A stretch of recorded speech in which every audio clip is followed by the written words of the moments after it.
Safe and secure as a child at school? Many of us did. Others have memories of insecurity, stress, anxiety, and questions about self-worth. The feeling of loneliness in a crowded playground. A recent survey of children from 7 to 9 years old in Waterloo region is surprising. It shows almost 80% admit fellow students are picked on because of their physical appearance or dress. These problems can distract children from learning and teachers from teaching. They can lead to poor grades and impair social and emotional development.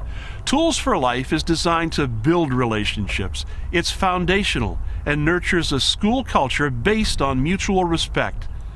But does Tools for Life work? Let's find out. Your parents' toolbox at home was probably used to fix cars and fix doors and fix locks and fix any kind of thing around the house. But Miss Brown's toolbox is used to fix problems. Well, before the Tools for Life program, there was really nothing in place to deal with behavior, children who really had difficult time getting along with one another, problems on the playground were dealt with outside but never really dealt with, and I'd have angry children coming in. Instead of just sitting down with myself and the students, I would turn it back to them and say, well, what tool have you tried? Did you try to solve it yourself? Did you try talking it out? Did you try walking away? Did you try ignoring? And when they say no, I just wanted to tell you, then I'll say no. That's the last thing you do is come and tell the teachers. For me, it was like a aha moment, and I said, finally, there's something that's usable. It's easy for teachers to use. It works, and it gives children the power to be the problem solvers of their own problems instead of constantly seeking adults to solve their problems for them. It's certainly very powerful. Once the children really start to internalize it, it does free up the teacher to really get down to teaching. Tools for Life provides schools with a common language. It's easy to learn, use, and remember. It teaches kids how to get in touch with their feelings and how to respect the feelings of others. It gives them a way to make friends and communicate effectively. And that's an ability they'll use all their lives. So what do other educators have to say about Tools for Life? I think the children find the language that Tools for Life offers helpful in them, first of all, recognizing the feelings that they're dealing with, and that helps us as staff, as teachers, as principal, to work with them when they are working through problems, because then they can identify what their feelings are. They can express that to one another. We do have a highly multicultural population here at the school, and again, coming from different traditions, different ways of dealing with things, it's really helpful to have the common tools and language. Apologize. And boys and girls, what does a Band-Aid do if we fall and hurt ourselves? What does the Band-Aid do for us? If you fall and scrape your knee and it's bleeding and it's sore and it hurts, does a Band-Aid help make it feel better? Stop the bleeding, stop the hurt? That's what an apology would do for somebody. The program here, first and foremost, teaches the children to take responsibility for their own emotional health and take responsibility for their actions and their words, and to understand where their words are coming from, where their feelings are coming from, and that our actions are a reflection of our feelings. And so first of all, you have to understand yourself, and so that's the key of the program initially. And as the child gets older, then they begin to understand they can look outside of themselves to look at others and use those same tools to understand others and build empathy and compassion for others. What happens then is you build a really supportive community within the classroom.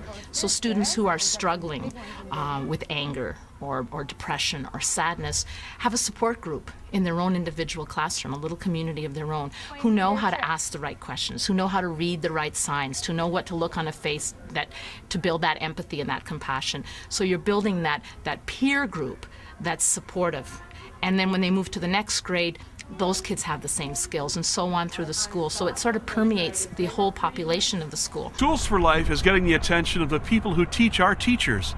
Dr. Steve Sider is a career educator and a faculty member in the Bachelor of Education program here at Wilfrid Laurier University in Waterloo, Ontario. Whether it's for the child with an exceptionality or for the child who's learning English as a second language or a third language, the visual representation of Tools for Life and the kinesthetic parts of it, I think, are wonderful for all those different groups. I think for the kids, they understand that I can pull this tool out or I can pull this tool out. One of the things that's been done nicely with the package is that there is kind of a consistent marketing of the different strategies you can use. So they're on the posters in the classroom, they're in the box, they're in the office, they're in the hallways, they're in the pieces of information that are communicated with home. So again, there's that whole idea that we're trying to be consistent and we're trying to involve all facets of that child's life with those tools. One of the things I'm hoping is that we can work in a way for all of our education graduates, our teacher education graduates, to have the training with the Tools for Life program.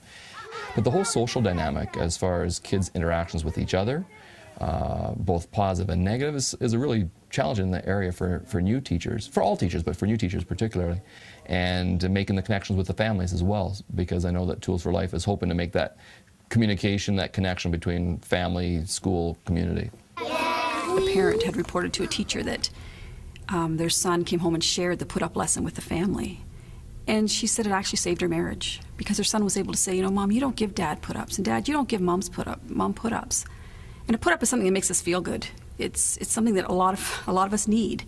And to hear the impact of what that little boy in grade 1 could go home and do for his family was amazing. It's about peacemaking. I like the idea of peacemaking, but I also like the idea of peacekeeping. And I think that Tools for Life gives strategies. It's not just about how to make peace, but it's how do you maintain those peaceful kinds of relationships and coexistences. It's also about it can help kids with the dynamics within their own families, with siblings, with their parents.